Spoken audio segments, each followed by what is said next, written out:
জাতীয় থেকে আন্তর্জাতিক, প্রান্তিক, জনপদ থেকে নগর, চারপাশে কি ঘটছে এই মুহূর্তে সবকিছু নিয়ে আমাদের আয়োজন এখন চারদিক। আপনাদের সঙ্গে আছি আমি শামীমা রহমান শাম্মী। বিএনপি চেয়ারপারসন বেগম খালেদা জিয়ার হার্ট ও ফুসফুসে ইনফেকশন রয়েছে বলে জানিয়েছেন তার মেডিকেল বোর্ডের সদস্য অধ্যাপক FM সিদ্দিকী। আপাতত তাকে মেডিকেল বোর্ডের পর্যবেক্ষণে রাখা হবে বলেও জানান তিনি। রোববার রাজধানীর এভার কেয়ার হাসপাতালে ভর্তি করানোর পর সাংবাদিকদের একথা জানান তিনি। এ সময় কতদিন হাসপাতালে ভর্তি থাকবেন এমন প্রশ্নের জবাবে বেগম জিয়ার ব্যক্তিগত চিকিৎসক ডাক্তার AZM জাহিদ হোসেন জানান, পরীক্ষা নিরীক্ষা শেষে শারীরিক অবস্থা বিবেচনা করে এরপর এ বিষয়ে সিদ্ধান্ত নেওয়া হবে। এর আগে মেডিকেল বোর্ডের সিদ্ধান্তে গুলশানের বাসভবন ফিরোজা থেকে রোববার রাত 8:15টার দিকে তাকে রাজধানীর এভার কেয়ার হাসপাতালে নেওয়া হয়। তিনি দীর্ঘদিন যাবৎ liver cirrhosis, arthritis, diabetes, kidney, ফুসফুস, হার্ট ও চোখের সমস্যায় ভুগছেন।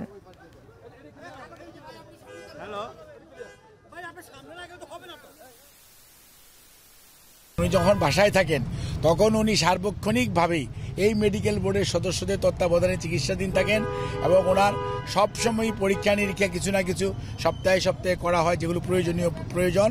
সেই অনুযায়ী ওনাকে সাজেস্ট করা হচ্ছিল যে উনি যাতে দ্রুত হসপিটালে শিফট করে, কারণ অনেক পরীক্ষা বাসায় করা সম্ভব হয় না, সেজন্য ওনাকে আনা হয়েছে। আমরা আশা করছি যে পরীক্ষা নিরীক্ষার পরবর্তীতে ওনার শারীরিক অবস্থার উন্নতির উপর ভিত্তি করে আমরা সিদ্ধান্ত নেওয়া যাবে, মেডিকেল বোর্ড সিদ্ধান্ত নেবে কবে নাগাদ ওনাকে হাসপাতাল থেকে বাসায় নিয়ে যাওয়া যাবে। এই মুহূর্তে রাজধানীর এভার কেয়ার হাসপাতালে আছেন সহকর্মী ফরহাদ বিন নূর। সরাসরি চলে যাচ্ছি তার কাছে। ফরহাদ, জানাবেন যে বিএনপি চেয়ারপারসনের শারীরিক অবস্থা এখন কেমন আর কি কি বললেন চিকিৎসকরা, বিস্তারিত জানাবেন।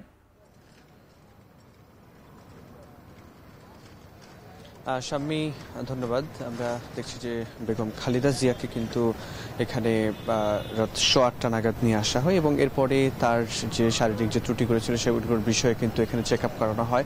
এরপরে তার যে মেডিকেল বোর্ডের যে সদস্য তিনি কিন্তু জানিয়েছেন যে তার চিস্টে হচ্ছে ইনফেকশন হয়েছে, এছাড়া আক্রান্ত হয়েছে ফুসফুস, হার্টে আক্রান্ত হয়েছে এবং তার যে ব্যক্তিগত চিকিৎসক AZM জাহিদ হোসেন তিনি কিন্তু জানিয়েছেন যে তার কাছে যখন জানতে চাওয়া হয় যে এই কারণে এখন চিকিৎসার জন্য কতদিন এখানে থাকতে হতে পারে, তিনি বলেছেন যে সেটি শারীরিক কন্ডিশনের উপর আসলে নির্ভর করবে যে কতদিন নাগাদ এখানে তাকে চিকিৎসায় রাখা হতে পারে। এবং আমরা দেখেছি যে মূলত বেগম খালেদা জিয়ার যেসব ত্রুটি ছিল স্বাস্থ্যের, আমরা আগে থেকে জানি যে তিনি মূলত দীর্ঘদিন যাবৎ লিভার, ফুসফুস, এছাড়া সিরোসিস, আর্থাইটিস, ডায়াবেটিস, কিডনি, ফুসফুস, হার্ট ও চোখের নানা রকম জটিলতায় তিনি আসলে দীর্ঘদিন থেকে ভুগছেন। তো সে কারণে কিন্তু মাঝে মধ্যেই তার এই চিকিৎসার জন্য এবং চেক আপের জন্য কিন্তু তাকে নিয়ে আসা হয় এবং তার ডাক্তাররা, তার মেডিকেল বোর্ড কিন্তু সেটি নিয়মিত করে থাকেন। তো আজকেও সেই কারণেই নিয়ে আসা হয়েছিল এবং নিয়ে আসার পরে দীর্ঘ সময় চেক আপ করানোর পরে জানানো হয়েছে যে তার আসলে চিস্টে ইনফেকশন হয়েছে এবং তার যে হার্ট, ফুসফুস সেখানে আক্রান্ত হয়েছে এবং এখানে এই সমস্যাগুলোই মূলত হয়েছে এবং তারা ধারণা করছেন, তারা বলছেন যে সুচিকিৎসার মাধ্যমে এগুলোর খুব শিগগিরই তিনি সেরে উঠবেন। তবে তাকে এখানে কতদিন আবার রাখা হবে সেটির বিষয়ে এখনো কিছু জানানো হয়নি। এটি নির্ভর করছে কতদিনের মধ্যে তিনি আসলে সুস্থ হন সেটির উপরে। তো এই ছিল সামনে আমার কাছে এভার কেয়ার হসপিটাল থেকে বেগম খালেদা জিয়ার চিকিৎসার সবচেয়ে তথ্য। বেগম খালেদা জিয়ার হার্ট ও ফুসফুসে ইনফেকশনের কারণে তাকে রাজধানীর এভার কেয়ার হাসপাতালে ভর্তি রাখা হয়েছে। এ বিষয়ে আমাদেরকে জানাচ্ছিলেন সহকর্মী ফরহাদ বিন নূর। দেশ ও জনগণের স্বাধীনতা রক্ষায় আগামী নির্বাচন অত্যন্ত গুরুত্বপূর্ণ উল্লেখ করে সকলকে ঐক্যবদ্ধ থাকার আহ্বান জানিয়েছেন বিএনপির চেয়ারপারসন তারেক রহমান। ভারপ্রাপ্ত চেয়ারম্যান তারেক রহমান রোববার চীন মৈত্রী আন্তর্জাতিক সম্মেলন কেন্দ্র জাতীয় ইমাম ও খতিব সম্মেলনে একথা বলেন তিনি। এ সময় আগামী নির্বাচনে ইমাম, খতিব ও মুয়াজ্জিন সহ সকল আলেমের সমর্থন চান তারেক রহমান। বলেন, বিএনপি সবসময় ইসলাম বিরোধী তৎপরতার বিরুদ্ধে সোচ্চার। লাখ লাখ ইমাম, খতিবদের বাইরে রেখে দেশের টেকসই উন্নয়ন সম্ভব নয় উল্লেখ করে তারেক রহমান বলেন, বিএনপি দেশ পরিচালনার সুযোগ পেলে ইমাম, খতিবদের ন্যায্য দাবি মেনে নেবে। দীর্ঘ ১.৫ দশকের তাবেদারি শাসন শোষণের মাধ্যমে আরও একবার প্রমাণিত হয়েছে ঈমান, ইসলাম এবং দেশের স্বাধীনতা সার্বভৌমত্ব রক্ষা করতে হলে আমাদের ঐক্যের বিকল্প নেই। সুতরাং দেশ এবং জনগণের স্বাধীনতা সুসংহত করার জন্য আগামী জাতীয় নির্বাচন অত্যন্ত গুরুত্বপূর্ণ এবং তাৎপর্যপূর্ণ। আদর্শ সমুন্নত রেখে রাষ্ট্র এবং সরকার পরিচালনায় বিএনপির মূল মন্ত্র হবে ইনশাআল্লাহ ন্যায়পরায়ণতা।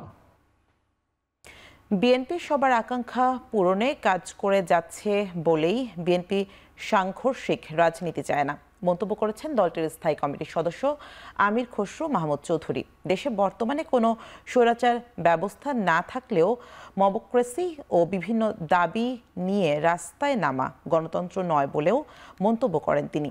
রোববার দুপুরে বাংলাদেশ মেডিকেল বিশ্ববিদ্যালয়ে ড্যাব আয়োজিত বিএনপির ৩১ দফা নিয়ে আলোচনা সভা অনুষ্ঠিত হয়। এ সময় তিনি আরও বলেন, বিএনপি উচ্চাকাঙ্ক্ষী বলেই ক্ষমতায় এসে ১ কোটি মানুষের কর্মসংস্থানের আশ্বাস দিচ্ছে। নতুন বাংলাদেশ গঠনে মেধাভিত্তিক রাজনীতির দিকে আগাতে হবে বলেও মন্তব্য করেন তিনি।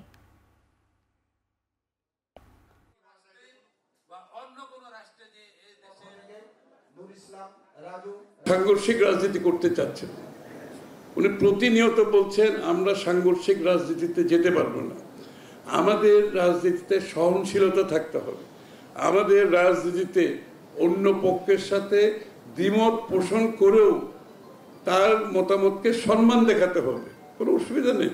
দ্বিমত পোষণ করেও সম্মান দেখাইলে কোনো সমস্যা নেই। প্রশাসনকে নিজেদের কথায় উঠতে বসতে বলা জামায়াতের ফ্যাসিবাদ প্রতিষ্ঠার ইঙ্গিত বলে মন্তব্য করেছেন বিএনপির জ্যেষ্ঠ যুগ্ম মহাসচিব অ্যাডভোকেট রুহুল কবির রিজভী। রোববার দুপুরে জাতীয় প্রেস ক্লাবে গণতন্ত্রে উত্তরণে করণীয় শীর্ষক সেমিনারে এই মন্তব্য করেন তিনি। বলেন, রাজনীতিতে সহনশীলতা না থাকার কারণে সমাজেও অসহিষ্ণুতা বাড়ছে। তিনি আরও বলেন, বাংলাদেশে এখনও গণতন্ত্র প্রতিষ্ঠা পায়নি। গণতন্ত্র প্রতিষ্ঠার যে সুযোগ এসেছে তা কাজে লাগাতে না পারলে দেশের সার্বভৌমত্ব হুমকির মুখে পড়বে বলেও মন্তব্য করেন তিনি। এ সময় তিনি আরও বলেন, যারাই রাষ্ট্র পরিচালনার দায়িত্ব নেয় তারাই নানা বিভাজন তৈরি করে। সকল বিভাজন মোকাবেলায় জনগণকে সতর্ক থাকার আহ্বান জানান রুহুল কবির রিজভী। আমি একটি রাজনৈতিক দলের শুনলাম যে আমাদের কথায় প্রশাসন উঠবে বসবে। এটা গণতন্ত্রকে সুসংহত করে একটা প্রাণবন্ত গণতন্ত্রকে এগিয়ে নেওয়ার মানে কোনো নিদর্শনের মধ্যে নেই, বৈশিষ্ট্যের মধ্যে নেই। তো আমার কথায় উঠবে আর বসবে, তাহলে তো আপনি আরেকটি দানবীয় শাসন তৈরির একটা ইঙ্গিত দিলেন তার মধ্যে। এখন যদি কোনো ত্রুটি বিচ্যুত হয় তাহলে কিন্তু এই দেশ আর মানে আমরা এমন একটা পরিস্থিতির মধ্যে পড়বো, আমাদের সার্বভৌমত্বই সংকটের মধ্যে পড়বে, স্বাধীনতায় সংকটের মধ্যে পড়বে। বাংলাদেশের ইমাম খতিবরা কারো করুণার পাত্র হোক, বাংলাদেশ জামায়াতে ইসলামী সেটা দেখতে চায় না বলে মন্তব্য করেছেন দলটির আমির ডক্টর শফিকুর রহমান। রোববার বিকেলে বাংলাদেশ চীন মৈত্রী আন্তর্জাতিক সম্মেলন কেন্দ্রে সম্মিলিত ইমাম খতিব পরিষদ আয়োজিত জাতীয় সম্মেলনে তিনি এই মন্তব্য করেন। এ সময় তিনি আরও বলেন, ইনসাফের বাংলাদেশে সবার সম্মিলিতভাবে কাজ করতে হবে। ইমাম খতিবদের সামাজিক মূল্যায়ন নিয়েও কথা বলেন ডক্টর শফিকুর রহমান। বলেন, সামাজিকভাবে ইমামদের সম্মান রক্ষা করা জরুরি। একই সঙ্গে সমাজ উন্নয়নে ইমামদেরও দায়িত্ব নেওয়ার আহ্বান জানান তিনি।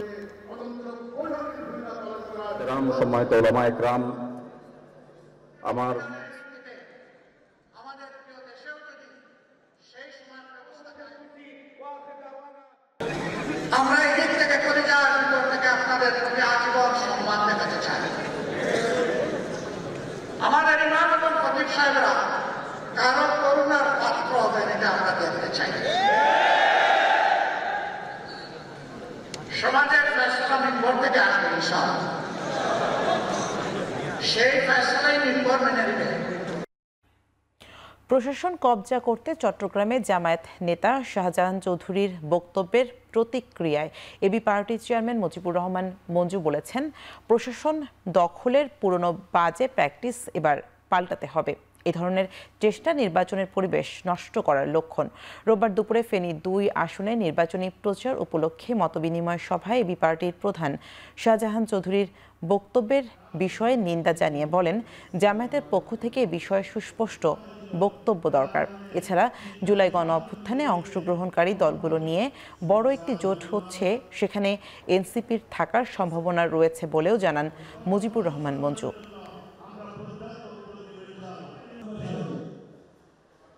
আমাদের নির্বাচন যদি এরকম হয় যে থানা, পুলিশ, ডিসিএসপি কন্ট্রোলে থাকলেই নির্বাচন কন্ট্রোলে চলে যাবে, তাহলে আর মানুষের দরকার কি?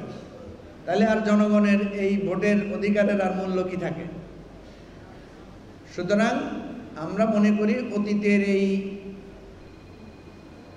খারাপ প্র্যাকটিস এটা দূর করতে হবে। আমরা যে জোটটা করতে চাচ্ছি তারা হলাম জুলাই গণ অভ্যুত্থানে আমরা যারা সক্রিয়ভাবে দলীয়ভাবে অংশগ্রহণ করেছি এবং যে অভ্যুত্থানের স্পিরিটটা যারা ধারণ করতে চায়, এটাকে কেন্দ্র করে আমাদের জোটটা আমরা ডাক দিচ্ছি। সব পক্ষ ঐক্যবদ্ধ থাকলে নির্বাচন নিয়ে কোনো শঙ্কা নেই বলে মন্তব্য করেছেন জাতীয় নাগরিক পার্টি এনসিপির আহ্বায়ক নাহিদ ইসলাম। রোববার কমনওয়েলথ সেক্রেটারির সঙ্গে বৈঠক শেষে তিনি বলেন, ৩০০ আসনে প্রতিদ্বন্দ্বিতার দিকে এগোচ্ছে তার দল। একই অনুষ্ঠানে গণভোট ও জাতীয় নির্বাচন নিয়ে সংশয় দূর করা জরুরি বলেও মন্তব্য করেন জামায়াত ইসলামের সেক্রেটারি জেনারেল মিয়া গোলাম পরোয়ার। এনসিপি এক ধরনের ফ্রেমিং করার চেষ্টা করা হচ্ছে এবং একটা দিকে এনসিপির একটা ভিতরে টানাপোড়েন দেখার চেষ্টা করানো হচ্ছে, এটা আসলে সত্য নয়। এনসিপি যে সিদ্ধান্ত নিবে তা ঐক্যবদ্ধভাবেই নিবে এবং তা দীর্ঘমেয়াদী আমাদের যে লক্ষ্য এবং জনগণের প্রতি আমাদের যে কমিটমেন্ট সেটা মাথায় রেখেই হবে। যারা সরকারে রয়েছে আমরা মনে করি তারা সরকারের অংশ, আর যারা আমাদের দলে রয়েছে তাদেরকে নিয়ে আমাদের সকল নীতি নির্ধারণী সিদ্ধান্ত হবে। মোরাল বেসড একটা এডুকেশন, উৎপাদনমুখী কারিগরি শিক্ষার ভিত্তিতে আমরা একটা শিক্ষানীতি বদলে দিয়ে জাতির তরুণ প্রজন্মকে এই জাতি দেশ গঠনের জন্য আমরা উপযুক্ত করতে চাই। সোশ্যাল জাস্টিস আমরা করতে চাই, এম্পাওয়ারমেন্ট অফ উইমেন্স, মাইনরিটিদের রাইট, এগুলো সম্পর্কে জামাত ইসলামের আগামীর যে ভিশন, আমাদের যে বক্তব্য, যেগুলো ইলেকশন ম্যানিফেস্টোতে থাকবে সে সম্পর্কে আমরা ওনাদেরকে এই ধারণা আমরা দিয়েছি। ওনারা স্যাটিসফাইড আমাদের সঙ্গে আলোচনায়। নির্বাচনের আগে আইন শৃঙ্খলা অবনতির শঙ্কা নেই বলে জানিয়েছেন স্বরাষ্ট্র উপদেষ্টা জাহাঙ্গীর আলম চৌধুরী। তিনি বলেন, আইন শৃঙ্খলা পরিস্থিতি উন্নতির দিকে গেছে। রোববার সচিবালয়ে আইন শৃঙ্খলা সংক্রান্ত কোর কমিটির বৈঠক শেষে উপদেষ্টা আরও বলেন, অন্তর্বর্তী সরকার কোনো অস্ত্রের লাইসেন্স দেয়নি, নবায়নও করেনি। জানান, ছোট ভূমিকম্প হলে মোকাবেলা করা সম্ভব, তবে বড় ক্ষতির মোকাবেলার সক্ষমতা নেই। ভূমিকম্পের কোনো আর্লি ওয়ার্নিং অন্যান্য দেশে আছে কিনা আমি জানি না, বাট আমাদের দেশে ওইরকম কোনো আর্লি ওয়ার্নিং দিতে পারে না। তবু কেউ কেউ বলতেছিল যে 10 সেকেন্ড আগে নাকি একটা ওয়ার্নিং দেয়।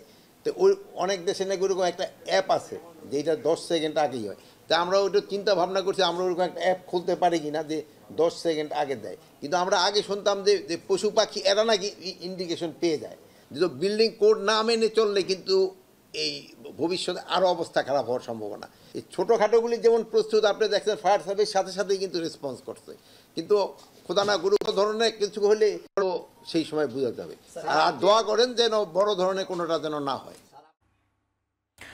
দেশের আইন শৃঙ্খলা রক্ষা এবং সুষ্ঠু নির্বাচন করতে নির্বাচন কমিশনকে সেনাবাহিনী সর্বাত্মক সহযোগিতা করবে বলে জানিয়েছেন সেনাপ্রধান জেনারেল ওয়াকারুজ্জামান।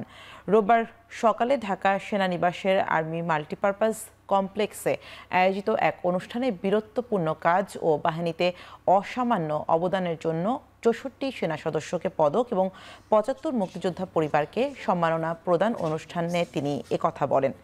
সেনাপ্রধান বলেন, মুক্তিযোদ্ধাদের দেখানো পথ অনুযায়ী দেশের স্বার্থে, দেশের মানুষের কল্যাণে কাজ করে যাবে সেনাবাহিনী।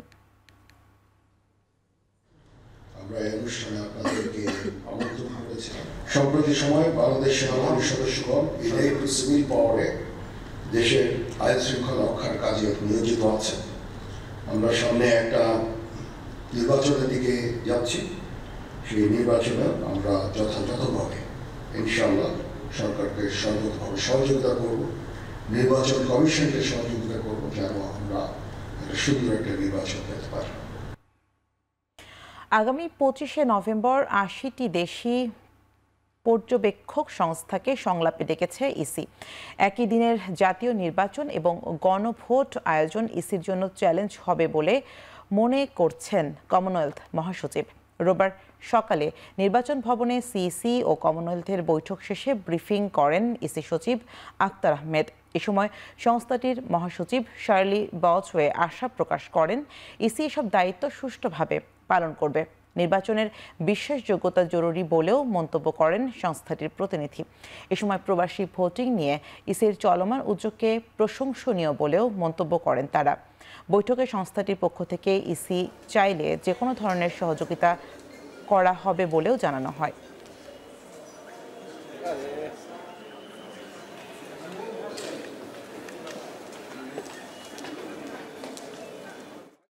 আমাদের ওভারসিজ ভোটার্স যারা আছেন, আউট অফ কান্ট্রি ভোটিং, সেটা প্রসেসটা চলছে।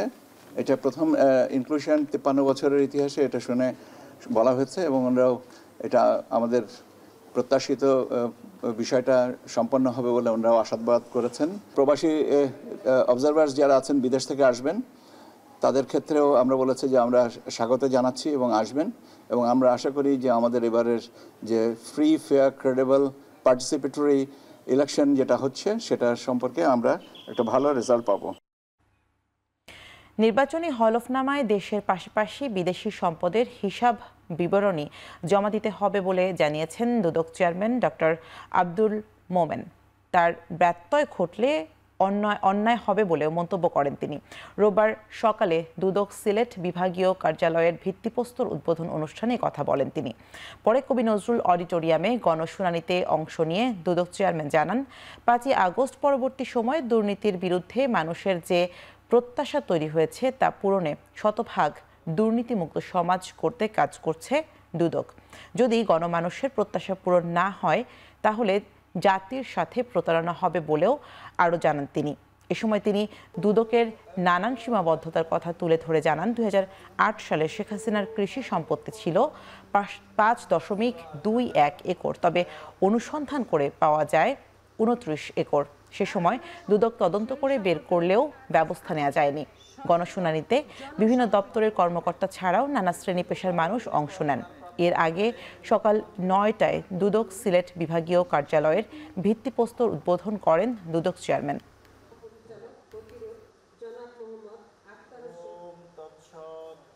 আপনার সম্পদ বাংলাদেশে থাকুক, ইংল্যান্ডে থাকুক, আমেরিকাতে থাকুক, আপনার সম্পদ, আমরা তো সম্পদ বিবরণী চাচ্ছি।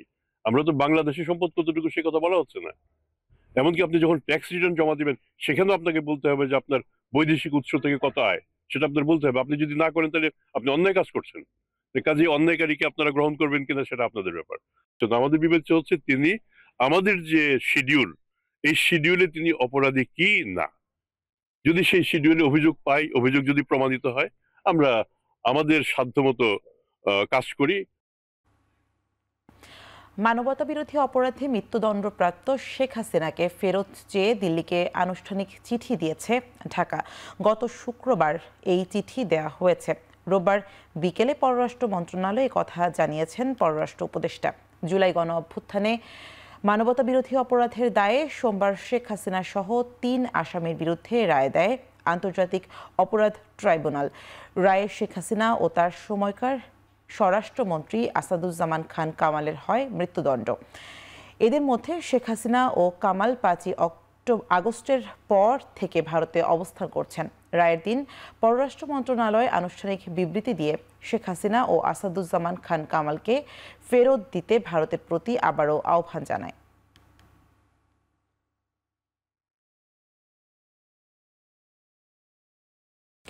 ক্ষমতার অপব্যবহার করে পূর্বাঞ্চলে নতুন শহর প্রকল্পে সরকারি জমি বরাদ্দ নেয়ার অভিযোগে সাবেক প্রধানমন্ত্রী শেখ হাসিনা সহ 12 জনের বিরুদ্ধে দুর্নীতি মামলার রায় আগামী 27শে নভেম্বর। রোববার ঢাকার বিশেষ জজ আদালত 5-এর বিচারক মোহাম্মদ আবদুল্লাহ আল মামুন এই তারিখ ঘোষণা করেন।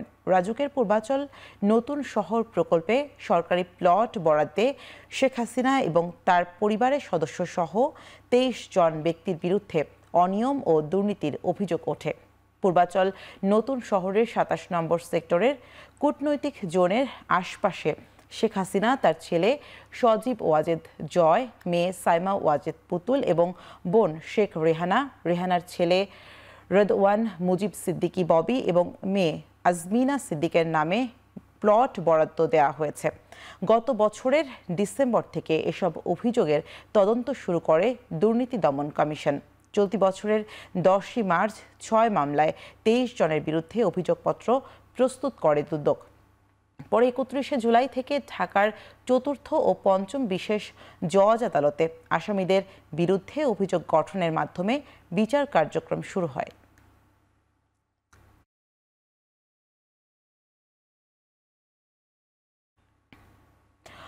অভিযুক্ত 13 কর্মকর্তার বিরুদ্ধে গুমের 2 মামলায় অভিযোগ গঠনের উপর শুনানির জন্য 3 ও 7 ডিসেম্বর দিন ধার্য করেছে ট্রাইব্যুনাল। এছাড়া সামাজিক মাধ্যমে ট্রাইব্যুনালের বিচারপতিদের আপত্তিকর ছবি সরিয়ে নিতে নির্দেশ দেওয়া হয়েছে। এদিকে গুমের মামলায় পলাতক মৃত্যুদণ্ডপ্রাপ্ত শেখ হাসিনার পক্ষে রাষ্ট্র নিযুক্ত আইনজীবী হয়েছেন জেড.আই খান পান্না। রোববার সকাল 10টার দিকে ট্রাইব্যুনালে হাজির করা হয় গুমের 2 মামলার আসামি 13 সেনা কর্মকর্তাকে। এই মামলার প্রধান আসামি সাবেক প্রধানমন্ত্রী শেখ হাসিনা, সাবেক স্বরাষ্ট্রমন্ত্রী আসাদুজ্জামান খান কামাল ও শেখ হাসিনার সামরিক উপদেষ্টা তারিক আহমেদ সিদ্দিকী। তাদের বিরুদ্ধে বিচার শুরুর জন্য অভিযোগ গঠনের শুনানির দিন ধার্য করা হয়েছে। সেনা কর্মকর্তারা ভার্চুয়ালি হাজির হওয়ার আবেদনে বিচারপতি বলেন, আইন সবার জন্য সমান। এ বিষয়ে পরে শুনানি করে আদেশ দেওয়ার কথা জানানো হয়। এই মামলায় 13 জন পলাতক রয়েছেন। শেখ হাসিনার মামলার রায়ের পর ট্রাইব্যুনালের বিচারপতিদের বিকৃত ছবি, ব্যঙ্গাত্মক তথ্য, আপত্তিকর মন্তব্য অনলাইন প্ল্যাটফর্ম থেকে সরিয়ে নেওয়ার নির্দেশ দেওয়া হয়েছে।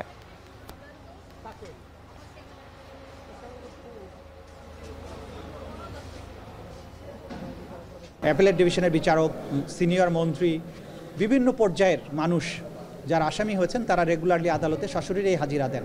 সুতরাং এখানে ডিফারেন্ট কোনো ঘটনা ঘটেনি, যে কারণে অন্য কোনো বিশেষ বিবেচনায় কাউকে ভার্চুয়ালি হাজিরা দেওয়ার বিষয়টা অ্যালাউ করতে হবে, এই বিষয়টা আদালত প্রয়োজন মনে করেন না। তারা মনে করেন সকল নাগরিক আইনের দৃষ্টিতে সমান, সবাইকে ইকুয়াল ট্রিটমেন্ট দেওয়া উচিত। তারপরেও যেহেতু ডিফেন্স পক্ষ বলেছেন তারা এই অ্যাপ্লিকেশনগুলো পরবর্তীতে আবার শুনানি করতে চান, আদালত বলেছেন হ্যাঁ সময় হলে উনি আবার শুনবেন। আমার কাছে মনে হয়েছে যে তাকে আরও প্রপার ওয়েতে ডিফেন্স দেওয়া দরকার। দ্যাটস ওয়াই আমি স্টেট ডিফেন্সের আমি বলছিলাম প্রথমে যে on behalf of Sheikh Hasina, তো বলছে যে এটা তো আপনি পারেন না বিকজ শি ইজ ফিউজিটিভ। আমি তখন বলছি যে ওকে, প্রসিকিউশন এসে বললো যে স্টেট ডিফেন্স হিসাবে আমার কোনো আপত্তি নেই। 3 দিনের ব্যস্ত কর্মসূচিতে রোববার ভুটানের প্রধানমন্ত্রী শেরিং তোগবে বৈঠক করেন বিএনপি ও জামায়াত নেতাদের সঙ্গে।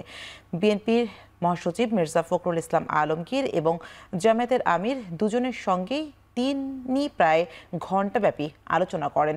হোটেল ইন্টারকন্টিনেন্টালে ভুটানের প্রধানমন্ত্রী শেরিং তোগবের সঙ্গে প্রায় 45 মিনিট বৈঠক করেন বিএনপি মহাসচিব মির্জা ফখরুল ইসলাম আলমগীরের নেতৃত্বাধীন প্রতিনিধি দল। বৈঠক শেষে মির্জা ফখরুল ইসলাম বলেন, 1971 থেকে ভুটানের সঙ্গে বাংলাদেশের সৌহার্দ্যপূর্ণ সম্পর্ক ভবিষ্যতে আরও সুসংহত হবে। এর ঘণ্টাখানেক আগে একই স্থানে প্রায় 1 ঘণ্টা বৈঠক হয় জামায়াতের আমির ডক্টর শফিকুর রহমানের সঙ্গে। বৈঠক শেষে তিনি জানান, বাণিজ্য, বিনিয়োগ সহ 2 দেশের সহযোগিতা বাড়ানোর বিভিন্ন ক্ষেত্র নিয়ে আলোচনা হয়েছে। এর আগে দিনের শুরুতেই এনসিপির আহ্বায়ক নাহিদ ইসলামের সঙ্গে দেখা করেন ভুটানের প্রধানমন্ত্রী। দেশের রাজনৈতিক পরিস্থিতি ও আগামী জাতীয় নির্বাচন নিয়েও আলোচনা হয়। সেগুলো নিয়ে কথা বলেছি, আমরা ট্রেড নিয়ে কথা বলেছি, আমরা আপনার এনার্জি নিয়ে কথা বলেছি এবং আপনার খুব বাংলাদেশের প্রথম রিকগনিশন দিয়েছিল কিন্তু ভুটান, আমরা সেটাই তাদের আবারও ধন্যবাদ জানিয়েছি এবং আমরা মনে করি যে ভুটানের সঙ্গে আমাদের সম্পর্কটা অত্যন্ত হৃদ্যতাপূর্ণ। আগামীতে বাইলেটারাল রিলেশনস, তারপরে ট্রেড অ্যান্ড বিজনেস কিভাবে আরও ইমপ্রুভ করা যায়, সার্কের ব্যাপারে আলোচনা হয়েছে, এটাকে কিভাবে অ্যাক্টিভেট করা যায় এবং রিজিয়নের স্বার্থে, রিজিয়নের প্রসপারিটি এবং সিকিউরিটির স্বার্থে আমরা একসাথে কিভাবে আগামীতে কাজ করতে পারি, মিউচুয়াল রিলেশনসের এই দিকগুলোই আমরা মূলত আলোচনা করেছি। নির্বাচনে নারীদের অংশগ্রহণ, তরুণদের অংশগ্রহণ, জনগণের আকাঙ্ক্ষা বাস্তবায়ন হবে এই প্রত্যাশা ব্যক্ত করেছেন এবং তাদের জায়গা থেকে বাংলাদেশকে তারা সহায়তা করতে চায়। এদিকে রাজনৈতিক দলের নেতাদের সঙ্গে ধারাবাহিক বৈঠকের পাশাপাশি রাষ্ট্রপতি ও সরকারি সংস্থার শীর্ষ কর্মকর্তাদের সঙ্গেও গুরুত্বপূর্ণ আলোচনায় অংশ নেন ভুটানের প্রধানমন্ত্রী শেরিং তোগবে। তার ঢাকা সফরের দ্বিতীয় দিনে এসব কর্মসূচিতে উঠে এসেছে দ্বিপাক্ষিক সম্পর্ক ও বিনিয়োগ সহযোগিতার বিষয়গুলো। রোববার দুপুরে বঙ্গভবনে রাষ্ট্রপতি মোহাম্মদ শাহাবুদ্দিনের সঙ্গে সাক্ষাৎ করেন ভুটানের প্রধানমন্ত্রী শেরিং তোগবে। প্রায় ২০ মিনিটের এই বৈঠকে আলোচনায় উঠে আসে বাংলাদেশ ভুটান দ্বিপক্ষীয় সম্পর্ক, আঞ্চলিক সহযোগিতা এবং ভবিষ্যৎ সম্ভাবনা। এর আগে বেলা 10:30টায় বিডার চেয়ারম্যান আশিক চৌধুরীর সঙ্গেও দেখা করেন তিনি।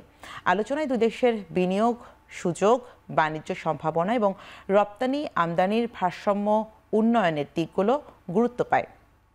3 দিনের ব্যস্ত সফর শেষে সোমবার সকালে ঢাকা ত্যাগ করবেন ভুটানের প্রধানমন্ত্রী শেরিং তোগবে। 47তম BCS এর লিখিত পরীক্ষা পেছানোর দাবিতে শাহবাগ মোড় অবরোধ করে বিক্ষোভ করেছেন পরীক্ষার্থীরা। রোববার সন্ধ্যায় প্রায় 1 ঘন্টা শাহবাগ মোড় অবরোধ করে শিক্ষার্থীরা। এ সময় যানবাহন চলাচল বন্ধ হয়ে যায়, ফলে ভোগান্তিতে পড়েন সাধারণ মানুষ। আন্দোলনরত শিক্ষার্থীরা বলেন, আগের BCS পরীক্ষার্থীদের প্রস্তুতির জন্য 6 মাস থেকে 1 বছর সময় দেয়া হলেও এখন মাত্র 50 দিন সময় দেয়া হয়েছে, যা অযৌক্তিক। শাহবাগ থানার অফিসার ইনচার্জ খালিদ মনসুর বলেন, 47তম BCS এর লিখিত পরীক্ষা পেছানোর দাবিতে শিক্ষার্থীরা শাহবাগ মোড়ে অবরোধ করায় 1 ঘন্টা যান চলাচল বন্ধ ছিল। সাধারণ মানুষের ভোগান্তির কথা চিন্তা করে শিক্ষার্থীদের অবরোধ তুলে নেয়ার অনুরোধ করা হলে তারা অবরোধ তুলে নেয়। শিক্ষার্থীরা অবরোধ তুলে নেয়ার পর যানবাহন চলাচল স্বাভাবিক হয়।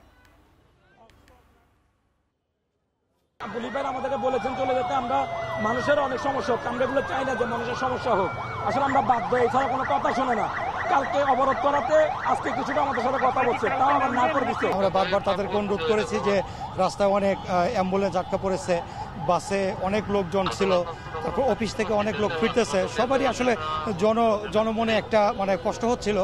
তো তারা আমার কথার সঙ্গে একমত হয়েছে এবং তারা খুব ভালোভাবে আমার সঙ্গে একমত হয়ে তারা রাস্তা ছেড়ে দিয়েছে।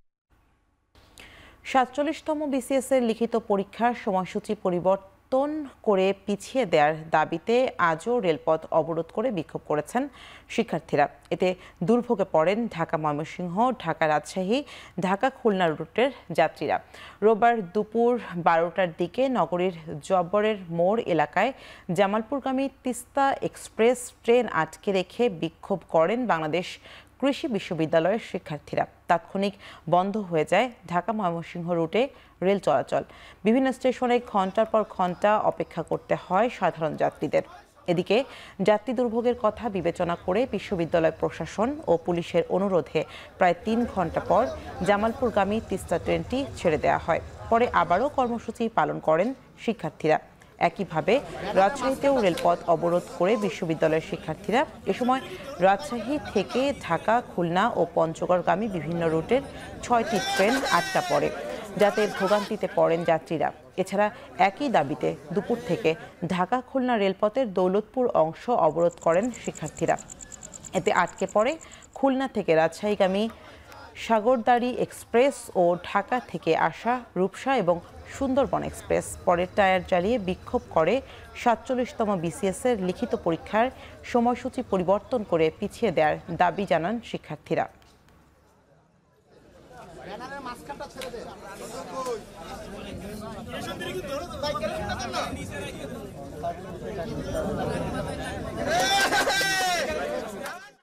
একুশ দিন যাবত আমরা মাঠে আছি যৌক্তিক সময়ের জন্য। তো আমাদের একটাই চাওয়া, সরকার যাতে আমাদের প্রতি সুবিবেচনা করে আমাদের যৌক্তিক সময় দিয়ে দেয়, তাহলেই হচ্ছে আমরা এই আন্দোলন আমরা ছেড়ে দেব। আমরা চাচ্ছি যৌক্তিক সময়। যেই সিলেবাস রিটেনের, এই সিলেবাসে আসলে 2 মাসের প্রিপারেশন সম্ভব না। গতকালে ওরা হয়তো একটা চিন্তা ভাবনা ছিল, আমাদের একটা ভাবনা ছিল যে পিএসসি হয়তো বা রিভাইজ করতে পারে, কিন্তু আজকে সারাদিনের কথাবার্তা শুনে যেটা মনে হয়েছে সেটা আমি মনে করি এখানে আসার কিছু এখনো দেখার সুযোগ নাই। ম্যান্ডেটে ছিল যে ন্যূনতম 2 মাস আগে আপনাদের রিটার্ন ডেট দিতে হবে, সেটা তো মানে নাই। যদি তারা মেনে নেয় তাহলে তো এখানে দাঁড়ায় থাকার জন্য তো আমরা আসিনি, তাই না? আমরা চাই আমরা পড়া টেবিলে থাকবো। আগামী 17 ডিসেম্বর অনুষ্ঠিত হচ্ছে না শাহজালাল বিজ্ঞান ও প্রযুক্তি বিশ্ববিদ্যালয়ের ছাত্র সংসদ নির্বাচন। রোববার বিকেলে নির্বাচন কমিশন জানায় আগামী 17 ডিসেম্বর ভোট হলে নির্বাচন অংশগ্রহণমূলক নাও হতে পারে। উল্লেখ করে শনিবার পর্যন্ত শিক্ষার্থীদের পক্ষ থেকে 4টি স্মারকলিপি জমা পড়েছে। এতে শিক্ষার্থীরা শীতের ছুটির পর জানুয়ারিতে নির্বাচন আয়োজনের দাবি জানায়। এর প্রেক্ষিতে নির্বাচন কমিশন পুনর্নির্ধারিত সময় বাতিল করে। পরবর্তী তারিখ নির্ধারণ করা হয় 20 জানুয়ারি 2026। আর নির্বাচন কমিশন জানায় নতুন নির্বাচনী তারিখ অনুসারে খুব দ্রুত পুনঃতফসিল ঘোষণা করা হবে।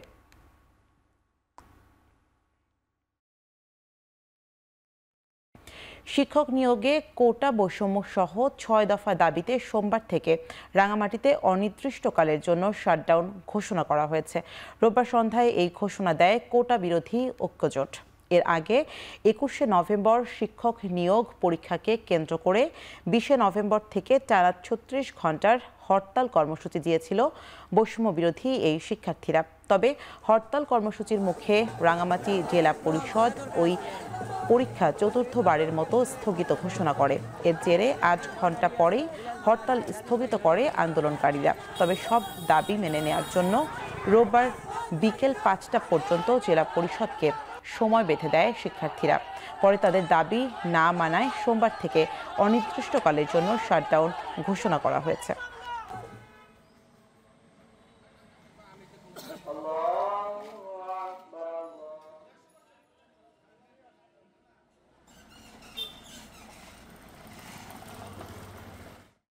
ভূমিকম্পের মতো অনিশ্চিত পরিস্থিতিতে বিদ্যালয় বন্ধ করা হবে না বলে জানিয়েছেন প্রাথমিক ও গণশিক্ষা মন্ত্রণালয়ের উপদেষ্টা অধ্যাপক ডক্টর বিধান রঞ্জন রায় পোদ্দার। রোববার দুপুরে টাঙ্গাইল সদর উপজেলার বাঘবাড়ি চৌবাড়ি সরকারি প্রাথমিক বিদ্যালয়ে নবনির্মিত প্লেগ্রাউন্ড উদ্বোধন শেষে কথা বলেন তিনি। উপদেষ্টা বলেন, ভূমিকম্প যে কোনো সময় হতে পারে, তাই আতঙ্ক নয় বরং সতর্কতা ও প্রস্তুতি এখন সবচেয়ে গুরুত্বপূর্ণ। বিদ্যালয়গুলোতে প্রয়োজনীয় সতর্কতামূলক নির্দেশনা ইতিমধ্যে পাঠানো হয়েছে বলেও জানান তিনি। বর্তমানে দেশের প্রাথমিক বিদ্যালয়গুলোতে প্রায় 32,000 প্রধান শিক্ষকের পদ শূন্য, যা বিদ্যালয় পরিচালনায় বড় বাধা তৈরি করছে। মামলা সংক্রান্ত জটিলতার কারণে এই পদোন্নতি দীর্ঘদিন আটকে আছে। মামলাটি দ্রুত নিষ্পত্তির চেষ্টা করা হচ্ছে বলেও জানান তিনি। মামলা নিষ্পত্তি হলেই 32,000 সহকারী শিক্ষককে প্রধান শিক্ষক হিসেবে পদোন্নতি দেওয়া হবে।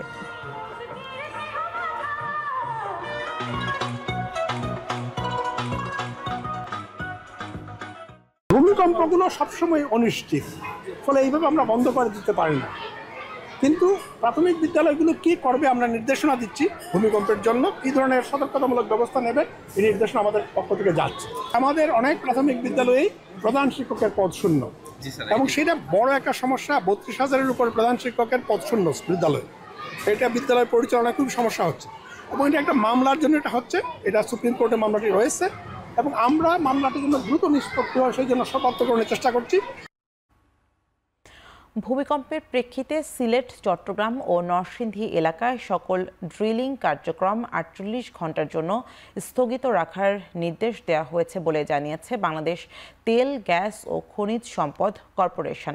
বাপেক্স জানায় 2 দিনের মধ্যে 4টি ভূমিকম্পই প্রমাণ করে নরসিংদী জেলার ওপর অবস্থিত ভূস্তরীয় প্লেট খুবই অস্থিতিশীল অবস্থায় রয়েছে। এ সময় ভূমিতে যে কোনো ধরনের কম্পনও ওই এলাকার ভূমিকে আরও অস্থিতিশীল করে তুলতে পারে। ফলে সিলেট, ময়মনসিংহ ও চট্টগ্রাম বিভাগের কোনো জেলায় যদি বাংলাদেশ পেট্রোলিয়াম কর্পোরেশন পরিচালিত কোনো প্রাকৃতিক গ্যাস কূপ খনন কাজ চালু থাকে, সেই ড্রিলিং কাজও 48 থেকে 72 ঘন্টার জন্য সাময়িকভাবে বন্ধ রাখার পরামর্শ দেওয়া হয়। একই সাথে নরসিংদী জেলায় সকল প্রকার ড্রিলিং কাজ 48 থেকে 72 ঘন্টার জন্য সম্পূর্ণভাবে নিষিদ্ধ ঘোষণার পরামর্শ দেওয়া হয়েছে।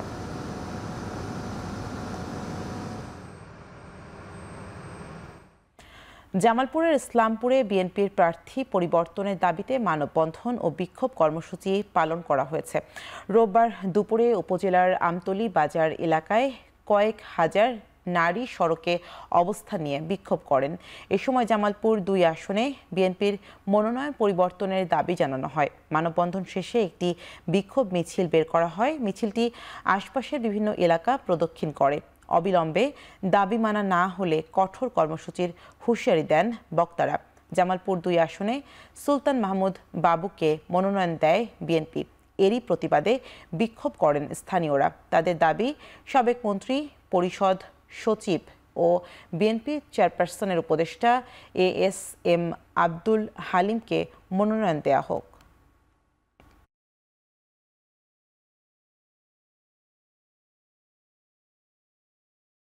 মানিকগঞ্জে তৌহিদি জনতার হামলায় বাউল শিল্পী আবুল সরকারের 3 সমর্থক আহত হয়েছে। পরে বাউল সমর্থকদের পাল্টা হামলায় তৌহিদি জনতা পক্ষের আহত হয়েছেন আরও একজন। রোববার সকালে শহরের সরকারি উচ্চ বিদ্যালয় খেলার মাঠের পাশে এই ঘটনা ঘটে। পুলিশ জানায়, ধর্ম নিয়ে কটূক্তির অভিযোগে আব্দুল সরকারের ফাঁসির দাবিতে মানিকগঞ্জ বাসস্ট্যান্ড এলাকায় বিক্ষোভে নামে তৌহিদি জনতা। বিক্ষোভ শেষে মিছিল নিয়ে শহরের শহীদ স্মৃতিস্তম্ভের সামনে জড়ো হয় তারা। অন্যদিকে আবুল সরকারের মুক্তির দাবিতে প্রেসক্লাব চত্বরে মানববন্ধনের প্রস্তুতি নিচ্ছিলেন কয়েকজন বাউল সমর্থক। পরে তৌহিদি জনতার একাংশ তাদের ওপর ধাওয়া করে। উভয় পক্ষের ধাওয়া পাল্টা ধাওয়ায় বাউল সমর্থকদের 3 জন ও তৌহিদি জনতার 1 জন আহত হয়। এই ঘটনার পর খবর পেয়ে পরিস্থিতি নিয়ন্ত্রণে আনে পুলিশ। আহতদের জেলা সদর হাসপাতালে পাঠিয়েছে পুলিশ।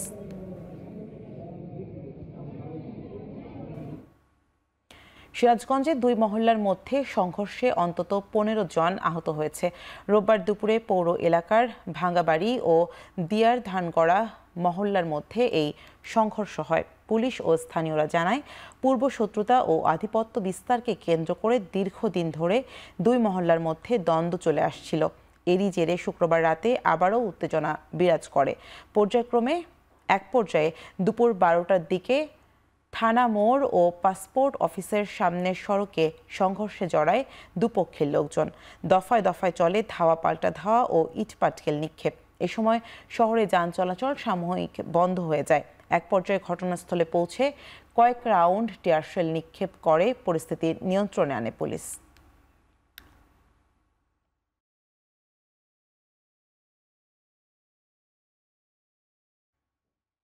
কিশোরগঞ্জের বাজিতপুরে নৌবাহিনীর অভিযানে একটি পিস্তল, 6 রাউন্ড গুলি এবং অসংখ্য দেশীয় অস্ত্রসহ 22 জনকে আটক করা হয়েছে।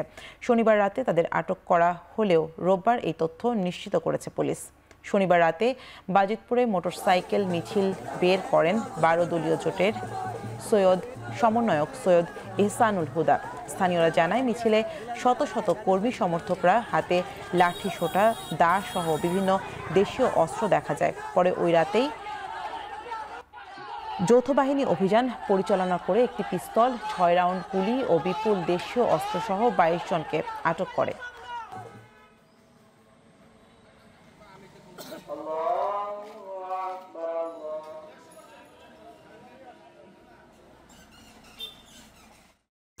চট্টগ্রামের হাটহাজারীতে ট্রাক ও সিএনজি অটোরিকশার সংঘর্ষে 2 জন নিহত হয়েছে।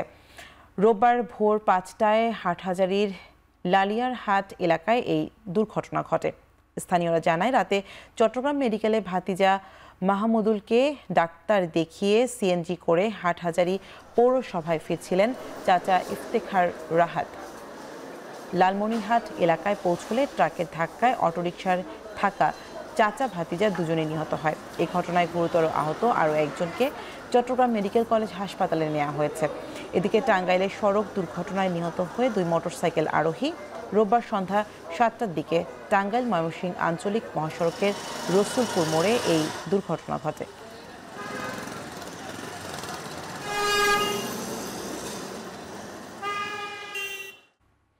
ঢাকার আশুলিয়ায় তাজরিন ফ্যাশনের অগ্নিকাণ্ডে নিহত শ্রমিকদের স্মরণে মোমবাতি প্রজ্বলন করেছে বিভিন্ন শ্রমিক সংগঠন, আহত শ্রমিক ও নিহতের পরিবারের সদস্যরা। রোববার সন্ধ্যায় আশুলিয়ার নিশ্চিন্তপুর এলাকার তাজরিন ফ্যাশনের সামনে এই মোমবাতি প্রজ্বলন করেন তারা। এ সময় নিহত পরিবার ও আহতরা বলেন, দীর্ঘ এক যুগেও ক্ষতিপূরণ, চিকিৎসা আর পুনর্বাসন নিশ্চিত হয়নি ক্ষতিগ্রস্তদের, যাতে মানবেতর জীবনযাপন করছেন তারা।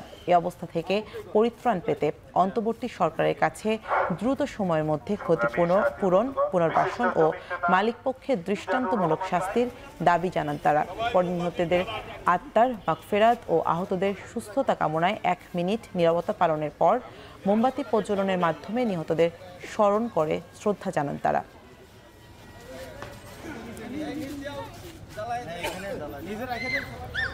পাকিস্তানের সিন্ধু প্রদেশ একদিন আবারও ভারতের অংশ হবে। অঞ্চলটি এখন ভারত ভূখণ্ডে অন্তর্ভুক্ত না হলেও সীমান্ত যে কোনো সময় পরিবর্তন হতে পারে। মরক্কোতে অনুষ্ঠিত ভারতীয় প্রবাসীদের এক অনুষ্ঠানে এই মন্তব্য করেন ভারতের প্রতিরক্ষা মন্ত্রী রাজনাথ সিং। आज सिंध की भूमि, मेरे बहनों भाइयों, यह भारत का हिस्सा भले ही न हो, लेकिन सभ्यतागत रूप से सिंध हमेशा भारत का हिस्सा रहेगा। और जहां तक जमीन की बात है तो बॉर्डर्स तो बदल सकते हैं, क्या पता कल को सिंध भारत में फिर से वापस आ जाए। सिंध के हमारे लोग जिन्होंने सिंधु नदी को पवित्र माना है, हमेशा हमारे वो अपने रहेंगे, वो चाहे कहीं भी हों। হিজবুল্লাহ গোষ্ঠীর সামরিক শাখার প্রধান হাইনাত আল তাবাতাবাইকে লক্ষ্য করে লেবাননের রাজধানী বৈরুতে বিমান হামলা চালিয়েছে ইসরায়েল। 2024 সালের জুন মাসে হওয়া যুদ্ধবিরতির চুক্তি লঙ্ঘন করে এই হামলা চালালো ইসরায়েলি বাহিনী। তবে হামলায় হিজবুল্লাহর সেনাপ্রধান তাবাতাবাই নিহত হয়েছেন কিনা তা এখনও স্পষ্ট নয়। বৈরুতের দক্ষিণ উপকণ্ঠে একটি অ্যাপার্টমেন্ট ভবনে লক্ষ্য করে এই হামলা চালানো হয়। তবে বেশ কয়েকজন আহত হওয়ার খবর পাওয়া গেছে। ক্ষতিগ্রস্ত হয়েছে আশপাশের বেশ কিছু বাড়ি ও বিল্ডিং। এ সময় ব্যস্ততম এই এলাকায় দেখা যায় ধোঁয়ার বিশাল কুণ্ডলী। ইসরায়েলি গণমাধ্যম বলছে, এ নিয়ে তৃতীয়বারের মতো তাবাতাবাইকে হত্যার চেষ্টা করা হলো। ইসরায়েলি প্রধানমন্ত্রী কার্যালয় জানিয়েছে, আইডিএফ চিফ অফ স্টাফের সুপারিশে এই হামলা চালানোর নির্দেশ দিয়েছেন নেতানিয়াহু।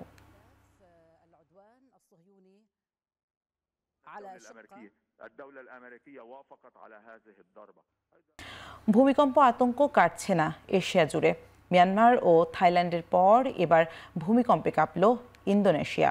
ইন্দোনেশিয়ার আবহাওয়া বিভাগ জানায়, রোববার দেশটির উত্তরের হালমোহেরা অঞ্চলে 5.2 মাত্রার ভূকম্পন অনুভূত হয়। এই ঘটনায় তাৎক্ষণিক কোনো হতাহতের খবর পাওয়া যায়নি।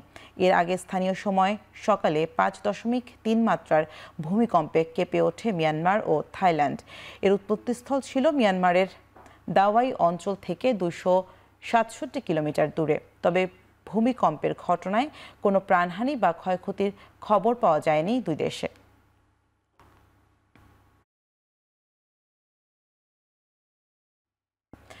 শুষ্ক মৌসুমেও ভারী বৃষ্টিপাত ও বন্যায় বিপর্যস্ত দক্ষিণ পূর্ব এশিয়ার দুই দেশ ভিয়েতনাম ও থাইল্যান্ড। ভিয়েতনামের মধ্যাঞ্চলে সৃষ্ট বন্যায় প্রাণহানি বেড়ে দাঁড়িয়েছে 90 জনে।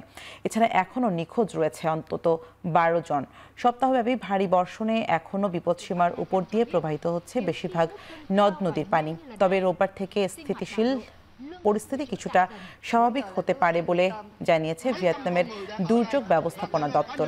প্রাথমিক হিসেবে দেশটিতে আর্থিক ক্ষতির পরিমাণ 35 কোটি মার্কিন ডলার ছাড়িয়েছে। এদিকে টানা 3 দিনের ভারী বৃষ্টিপাতের কারণে সৃষ্ট বন্যায় পানিবন্দী থাইল্যান্ডের অন্তত 10টি প্রদেশের প্রায় 15 লাখ মানুষ। অন্যদিকে ইন্দোনেশিয়ায় ভূমিধসের ঘটনায় প্রাণহানির সংখ্যা বেড়ে 31 জনে দাঁড়িয়েছে। এছাড়া এখনও নিখোঁজ কমপক্ষে 20 জন।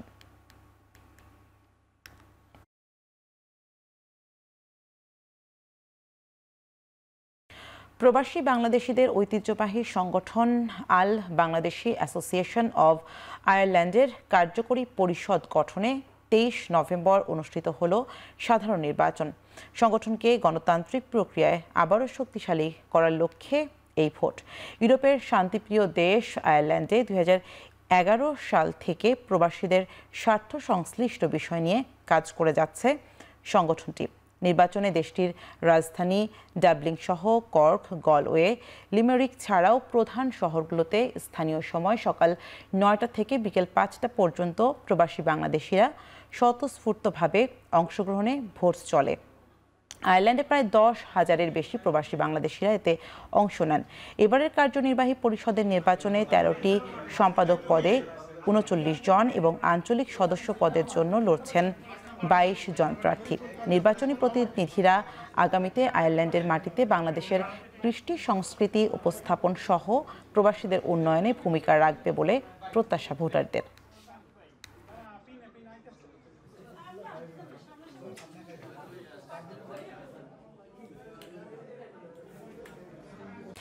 আয়ারল্যান্ডের বিপক্ষে টেস্ট সিরিজে দেখা গেল সাদা পোশাকের দাপুটে এক বাংলাদেশকে।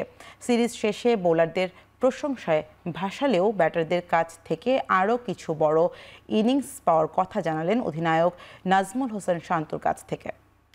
আমাদের বোলাররা যেভাবে বল করেছে ওই ধৈর্যটা নিয়ে, এটাও আসলে ক্রেডিট দেওয়ার মতো, স্পেশালি তাইজুল, মিরাজ, মুরাদ, খালেদ এবং এবাদত। পজিটিভ দিক হলো 4টা 100 হয়েছে। নেগেটিভ দিক আমি বলবো যে 100গুলো আরও বড় হতে পারতো। এখান থেকে যদি 2টা ডাবল 100 হইতো তাহলে এটা আরও ভালো হতো। 50গুলো যদি 100 হতো তাহলে আরও ভালো হতো। আমাদের সুযোগ ছিল, আমরা করতে পারিনি, সবাই চেষ্টা করেছে, বাট এই জায়গাটাতে হলে অ্যাজ এ ক্যাপ্টেন হিসেবে এটা আরও ভালো লাগতো। আয়ারল্যান্ডের বিপক্ষে 3 ম্যাচে টি-20 সিরিজের প্রথম 2 ম্যাচের জন্য 15 সদস্যের দল ঘোষণা করেছে বাংলাদেশ ক্রিকেট বোর্ড। ঘোষিত দল থেকে বাদ পড়েছেন ওয়েস্ট ইন্ডিজ সিরিজে খেলা তাসকিন আহমেদ ও শামীম পাটোয়ারি। এই দুজনের পরিবর্তে 15 জনের দলে সুযোগ পেয়েছেন অলরাউন্ডার মোহাম্মদ সাইফ উদ্দিন।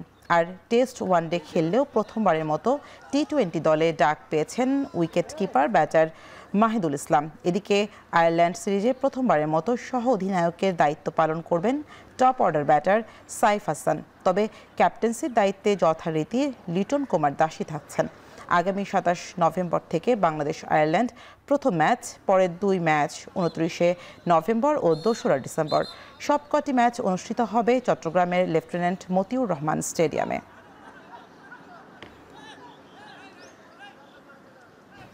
শেষ করছে এখন চারদিকের আয়োজন। এখন টেলিভিশন ওয়েবসাইটে দেখতে ভিজিট করুন www.ekhon.tv, ফেসবুকে দেখতে ভিজিট করুন facebook.com/tv.ekhon এবং ইউটিউবে দেখতে ভিজিট করুন youtube.com/c/ekhon tv।